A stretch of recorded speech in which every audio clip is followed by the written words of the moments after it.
Oui, merci Madame la Présidente, merci Monsieur le Président du Conseil exécutif. Alors, ce rapport que nous étudions aujourd'hui traduit un choix politique fort, celui de prendre pleinement notre part dans la lutte contre un défi planétaire qui engage notre avenir commun, et ça, bien au-delà de nos frontières. Il ne s'agit pas ici d'une menace abstraite ou lointaine, hein. Le dérèglement climatique est là, vous l'avez souligné tout à l'heure, Monsieur le Président, partout et maintenant. La montée des eaux, des canicules, les sécheresses à répétition, les pertes de biodiversité, les dégradations accélérées des milieux naturels. Le climat est en train de se dérégler, notre planète en paye déjà le prix. La Corse n'est malheureusement pas épargnée, bien au contraire. Et en tant qu'île méditerranéenne, nous sommes évidemment en première ligne. Les étés sont plus longs, plus secs, les forêts plus vulnérables, les incendies malheureusement plus fréquents, on le voit chez nos voisins en Méditerranée, plus précoces et bien entendu plus violents.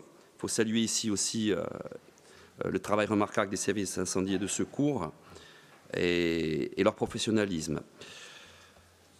Le réchauffement climatique touche aussi nos ressources en eau, devenues plus précieuses, vous l'avez dit tout à l'heure, Monsieur le Président aussi, ainsi que notre agriculture, notre biodiversité insulaire, notre littoral et notre modèle énergétique encore trop dépendant. Alors tout est exposé, tout est fragilisé, et face à cela, nous n'avons pas le luxe de l'inaction. C'est pourquoi la collectivité de Corse a inscrit la transition écologique et solidaire au cœur de ses politiques publiques. Le rapport que nous examinons aujourd'hui en témoigne à travers les 5 axes que vous venez de citer. Ils sont complémentaires et cohérents. Alors, d'abord, agir pour le climat, juste quelques chiffres sans être trop redondant. Quand même 1400 logements sociaux rénovés, un grand nombre de vélos à assistance électrique financés, 52 000 points lumineux remplacés, ça représente en gros 80% d'économie d'énergie, 85 projets d'énergie renouvelable accompagnés. Les ressources naturelles, 7 millions d'euros investis pour l'accès à une eau de qualité, un suivi renforcé des forêts, du littoral, des zones humides, une stratégie de gestion durable des déchets et un soutien fort à l'économie circulaire.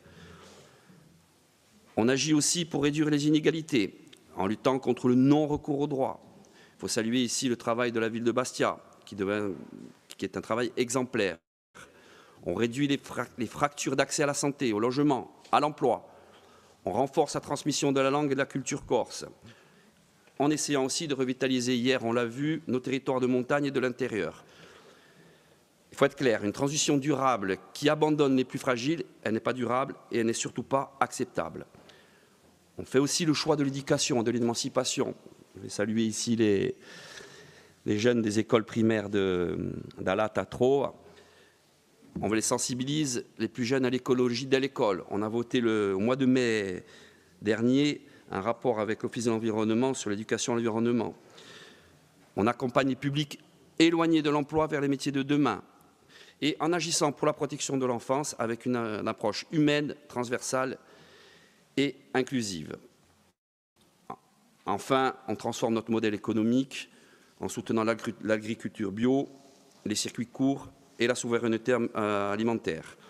On essaie de développer un tourisme plus respectueux et mieux maîtrisé. On réoriente nos aides vers des projets à fort impact environnemental et on intègre l'éco-responsabilité dans la commande publique. Donc je vais conclure, on n'a plus le choix aujourd'hui entre croissance et sobriété. On n'a plus le choix entre développement et écologie. On n'a plus le choix entre justice sociale et transition climatique. En fait, ce que ce rapport démontre, c'est que ces enjeux ne doivent pas être opposés, mais pensés ensemble dans une logique d'interdépendance. Alors ça suppose une vision politique claire, et c'est ce à quoi la collectivité tend, des moyens adaptés et surtout une volonté affirmée. Cette volonté est la nôtre et aujourd'hui je suis convaincu qu'elle sera partagée par l'ensemble de celles et ceux qui ici pensent à l'avenir de la Corse, à l'avenir de la jeunesse avec lucidité et responsabilité.